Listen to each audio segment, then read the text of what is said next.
जब त्रिभुज की भुजा को हम आगे बढ़ाते हैं, बाहर जो कोण बनता है बहिष्कोण पाते हैं। इसके मान के लिए पड़ोसी छोड़ देते हैं। ये इसका पड़ोसी कोण है और इसके दूर वाले हैं। इसके मान के लिए पड़ोसी छोड़ देते हैं। जो कोण दूर होते हैं उन्हें हम जोड़ देते हैं।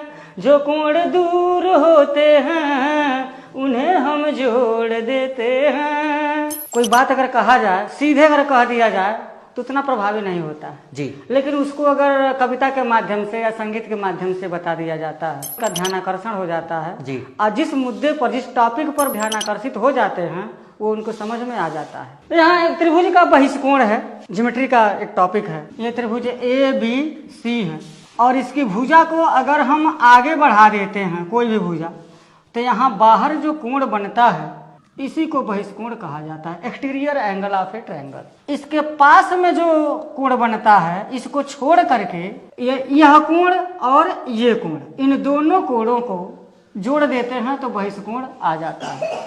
अगर सिद्ध करना चाहें तो मैं सिद्ध, अगर मान लीजिए यहाँ पर मैं नाम रख दूं angle 1, angle 2, angle 3 and angle 4, तो कोण 1 धन कोण 2 बराबर हो जाएगा 180 अंश, समीकरण नंबर 1। और ये भी हम जानते हैं कि किसी त्रिभुज के तीनों अंतः कोणों का योगफल 180 अंश होता है। तो यहाँ यानी कि कोण 2 धन कोण 3 धन कोण 4 ये भी 180 अंश के बराबर हो जाएगा। इन दोनों समीकरणों का राइट हैंड साइड अगर बराबर है तो इसका लेफ्ट हैंड साइड भी बराबर ही हो जाएगा।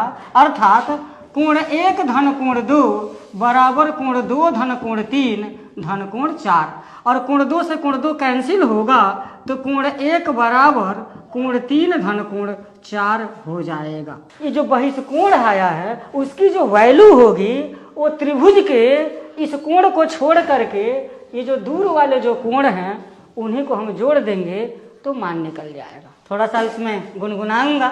जब त्रिभुज की भुजा को हम आगे बढ़ाते हैं, बाहर जो कोण बनता है बहिष्कोण कहते हैं।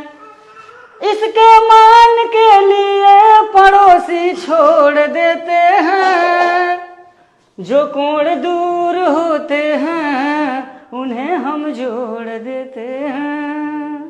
चलेगा। बहुत बढ़िया है कि आप गाने के साथ साथ पढ़ाते भी हैं इसमें। जैसे इस तरीके से समझ जाते हैं इसको।